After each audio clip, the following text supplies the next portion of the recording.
I'm Robert Harper II, and I'm at the core 94. The book is about the thoughts that we have and how they can influence our habits, and it talks about living to your fullest potential. Like not settling for public success but private failure.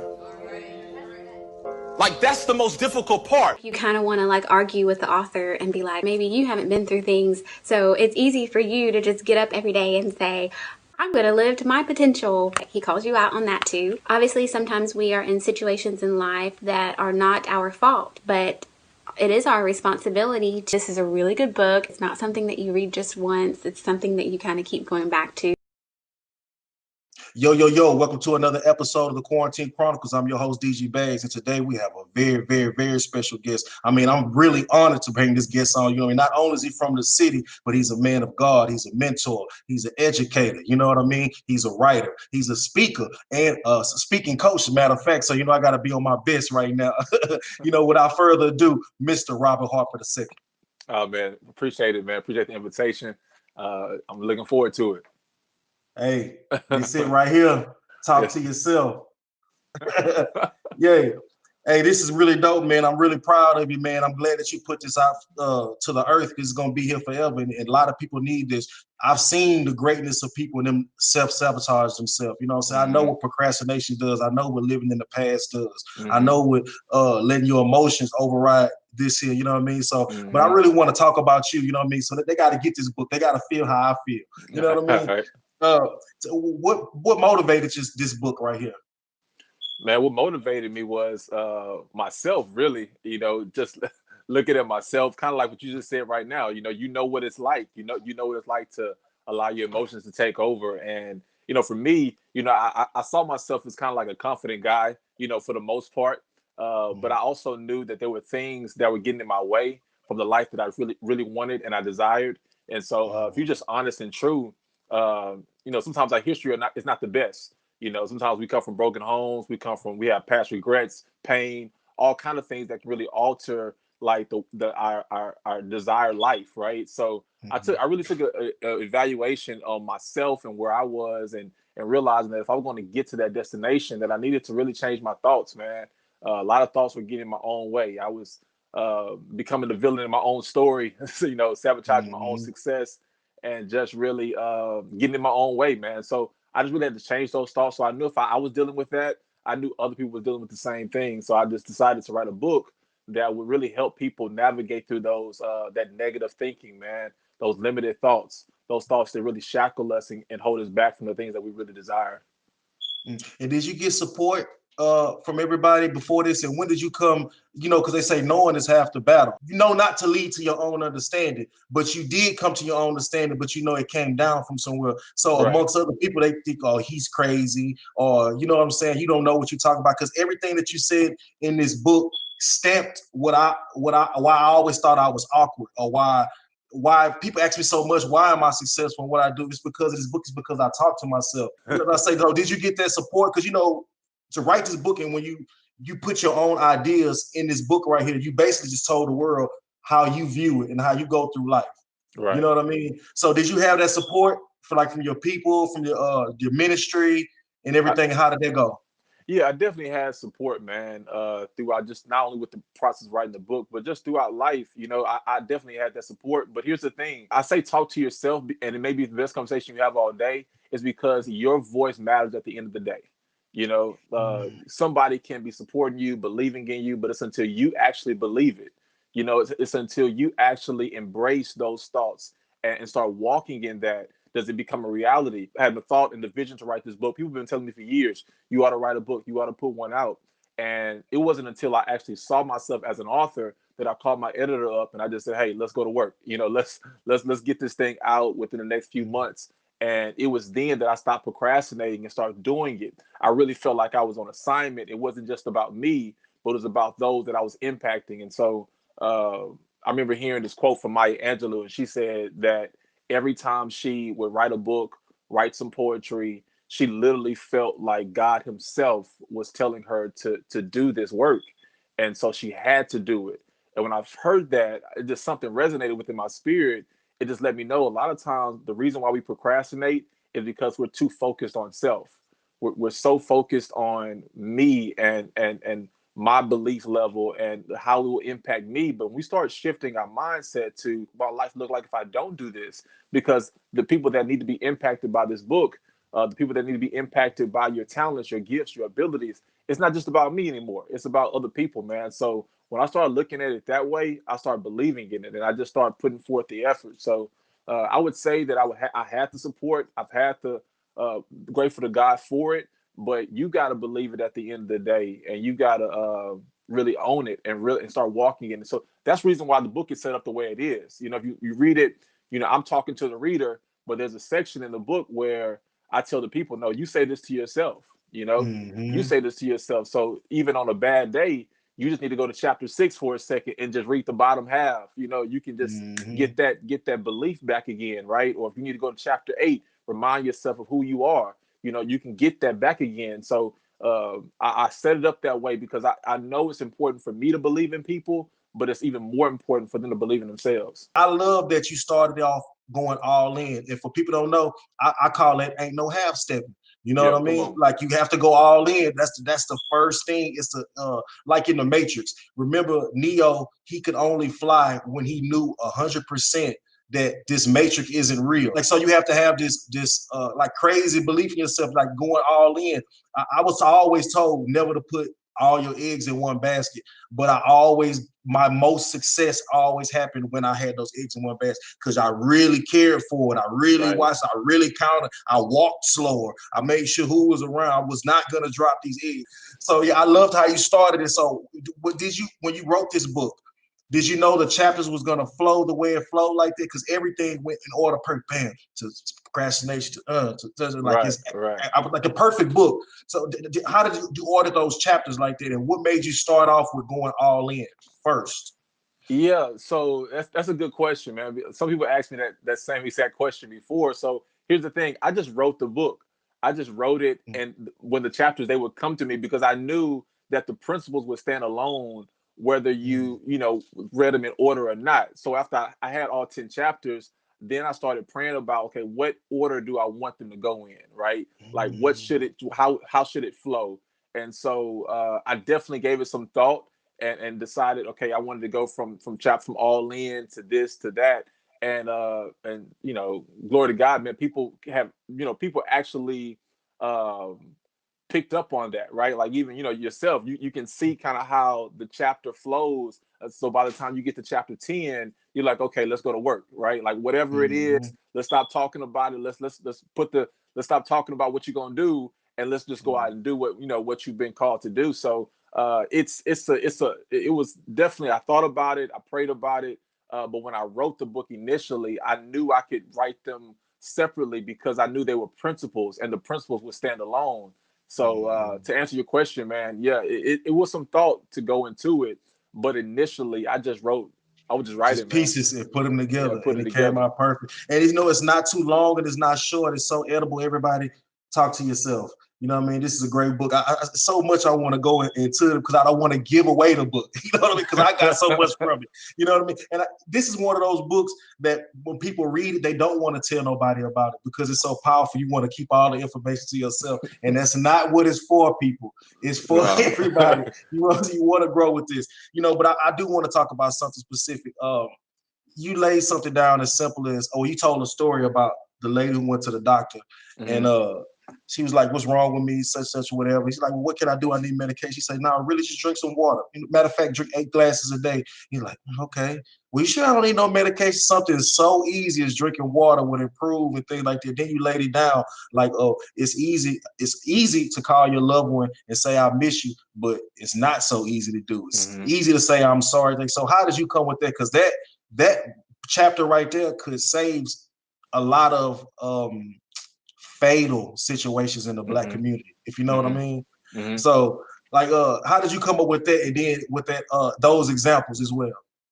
Well, you know, at the end of the chapter, you know, at the beginning of the chapter, the doctors basically said, "Well, I'm glad you think this is easy, but just remember, what's easy to do is also easy not to do, right?" Mhm. And so I think when we start thinking that way, we say, "Okay, well, it's easy to go, you know, set my alarm clock and be on time for work. That's easy. But what's easy to do is also easy not to do. It's easy to call a loved one and check on them and see how they're doing, but it's also easy not to do. And so I wanted people, even with this book, I want people to be more intentional.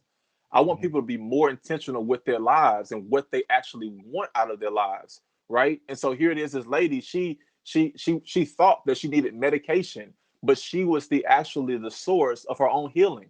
All she needed to do was to drink more water and to be consistent at that, right? But sometimes we negate the small things and we're looking for this great, wonderful things, right? And so what I've come to realize is that as human beings, like, we can do amazing things. Okay, we can do amazing things, but what we will do sometimes is just disappointing, right? Like what we like, you can do that, but you don't do it. You have the ability to do it, but you still won't do it, right? And so I want people to be more so intentional about their lives that they say to themselves, okay, hey, this is what I want my life to look like. This is the kind of life I want to live. These are the kind of people I want to be around. This is the kind of human being I want to be in my community. This is the kind of how active I want to be in my church. This is the kind of relationship I want to have with my wife, relationship I want to have with my children. And so what are the steps that you have to do in order to make that possible? Because it's not going to happen on its own, right? And some of the most easiest things to do, we just neglect them.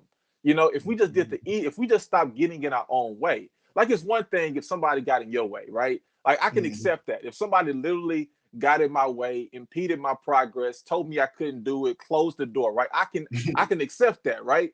But for me to get in my own way, to not receive the blessings God has for me because of my shortcomings, because of my inability to discipline myself, like, I can't handle that. Like, that's hard to swallow because I did that. I can't blame anybody else for my actions. And so I just wanted people to be more intentional about what they do, man, and what they say they want in life. And you know what that kind of brings. That's why I love this book, man. I got to give it another win in. Like, this is a repeat offender right here. This book, you got to keep going because it goes back into, because every time you say something, it just reminds me of stuff. So now I'm thinking about commitment, committed versus interested, and that goes into what you're saying right now, and results and regrets. You know what I mean? So that goes into right there. Somebody did, okay, that's the result. But regrets is when I know I did it to myself. Can you tell me, how do you come up with that concept with the committed and interested? Yeah, I got that concept from being in school, man. U of H. Being in school, man, I came from Lone Star College, took my first 2 years there, then I went to University of Houston, and I struggled, man, in a class, man, and really it was because I was just interested. I wasn't committed to the class. I was self-sabotaging myself, and I actually ended up failing the class. I think I talk about that in the book, about how in that semester I didn't do well, right? And I had to really look back and say, okay, there was no one I could actually blame beside myself, for this semester. And so it wasn't that I wasn't intelligent. It wasn't that I wasn't capable. It wasn't that I didn't have the drive. It wasn't that I didn't have the drive. It's just that I was just interested. I wasn't fully committed. And when you fully commit to something, man, your life can change. Your relationships can change. Your community can change, right? And so I want people to see is that if you become committed, right? If you become committed, uh, things can radically change for you, right? You don't have to live the way that you're living. You don't have to uh, accept. Like, sometimes we're just living beneath our privilege simply because we're just interested and we're not fully committed. And here's the thing, being committed is scary. Being committed is a risk because then you risk, Failing. Some people failing. can't return from failure. Some people fail. Some people get hurt. It's easier to rely on other people, right? It's easier to feel that way. I give you a biblical story, man. It's kind of funny in one sense because uh, at least I think it is in some kind of way. Or so there was this guy that was uh, sick for 38 years, right? Jesus comes up to him and he asks him this one simple question. He says, "Do you want to be made well?" And so I'm thinking to myself, of course he wants to be made well. He's been sick for 38 years. He's in a place where he's trying to get better, right? And so, but immediately when he asked that question, the man didn't say yes or no. Like, he immediately said, he gave some type of excuse for why he wasn't healed. And for many of us, that's where we are. Like, for many of us, you can say to yourself, "Hey, man, do you want a better life with your spouse?" and then you give an excuse for why it's not that way? Do you want a better relationship with your children, and you give an excuse for why it's not that way, right? Being responsible for our own lives is more painful. It's more painful than the initial pain itself, right? And so you have to really look back and be like, okay, do I really want to be well? Do I really want this life to change? Because if I do, that means I can't rely on other people. I can't rely on the opinions of others. I can't rely on somebody to always help me or be there for me. I have to take responsibility for my own life because I want to be well. It takes full commitment to do that. And so that can be scary, that can be risky, it can be a little painful, right? But you have to be able to go out there and make that leap, take that leap of faith, and not just make, rely on your excuses. So get committed, get and see what's possible. You don't have to be a victim. You don't have to feel like the world is just affecting you or impacting you, but you can begin impacting the world. And so many people live with those stories in their mind, and they feel as if they are victims of life. And so I want people to really go through life and understand that you can operate out of faith and not fear. Maybe you had a hard upbringing in life, right? Maybe you had a hard childhood. Maybe you went through a bad divorce. But how did you get through it is the question. Many times we get through stuff the wrong way, man. We get through it and we just negative all the way through it. We're bitter all the way through it. And so once we get on the other side, yes, we may be strong in one area, but in our other area, we're deficient. In another area of our lives, we don't know how to relate to people. We don't know how to become vulnerable. We shielded ourselves. There's a wall. We don't take much risk as we should anymore because of because of the past, or because of the past experiences, the limited thinking, the old patterns. And so it's not just about going through it, it's about actually going through it the right way so that you can actually be successful on the other side, man. So, Ladies and gentlemen, that's the growth mindset versus the fixed mindset. You know what I mean? Get this book. He's laying it down to you right here, man. Y'all got the man talking to you right there. You know what I mean? Hey, I don't want to hold too much of your time. I want to say thank you, but I do got two questions before we get out of here. okay. Now, 10 years ago, you know what I'm saying? I'm a man, I live many lives. You know what I mean? So I did the 12 steps, you know what I'm saying? And AA, you know what I'm saying? And this is what this reminds me of, you know what I mean? Because at the end of the day, the main message is there's a higher power. And through knowing that there's somebody greater than you who has your back, and all you doing is he will lay it down for you. All you have to do is put in the work. All you have to do is be committed. All you have to do is not procrastinate. All you have to do is seek wise counsel. All you have to do is not talk so much. You know what I mean? Don't seek approval right away. Hey man, look at my music video done. You see how it's edited? You see, so yeah, I got it done. So like, no, wait till it's done, wait till it's out, wait till it's promoted, wait till you get some numbers, wait till you do that. That's what it's for. You know what I mean? Don't seek approval right away. And I'm a Virgo, I'm a perfectionist, so I always been there. I always tell people I'm not as any more talented now than I probably was 10 years ago, but I had to perfect it. I knew how I wanted to look. I knew how I wanted my raps to sound. I knew how I wanted my interviews to go. I didn't want no leaks, you know what I'm saying? No shortcuts, you know what I mean? This book Right. here was so motivational. It was a stamp for everything that I already believe in and I go to, and I want to thank you so much for real. Like, I'm glad it came through. I'm glad I got the hard copy. You will have to autograph this for me. I got it for sure, man. I got you. Yeah, before we get out here, can you tell everybody where they can find you, your Instagram? They need this copy. What you got going up in they can find your ministries if they need you to guest speak, anything. Yeah, man. You can find me on my website is robertharper2.com. You can also find me on Facebook as just Robert Harper, Instagram Robert Harper 2, the number. What else? You can get ready for this other event we're actually putting on. It's called Live on Purpose. Is behind me. And so this year it's going to be a little bit different. It's going to be all virtual.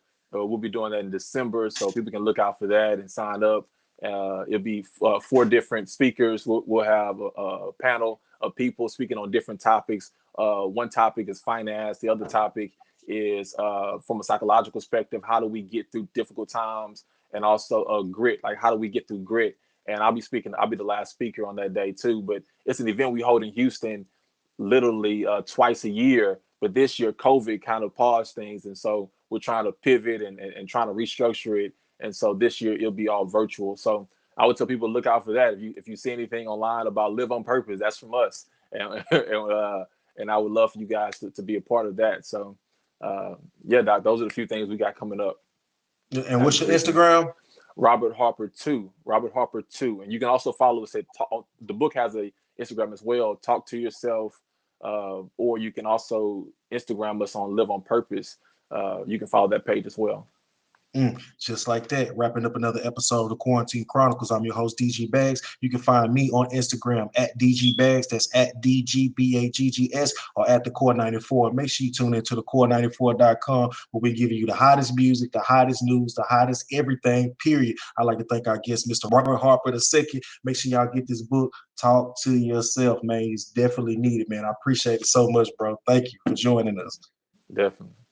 The book is about the thoughts that we have and how they can influence our habits, and it talks about living to your fullest potential. Like not settling for public success but private failure. Like that's the most difficult part. You kind of want to like argue with the author and be like, maybe you haven't been through things, so it's easy for you to just get up every day and say, I'm going to live to my potential. He calls you out on that too. Obviously, sometimes we are in situations in life that are not our fault, but it is our responsibility. This is a really good book. It's not something that you read just once. It's something that you kind of keep going back to.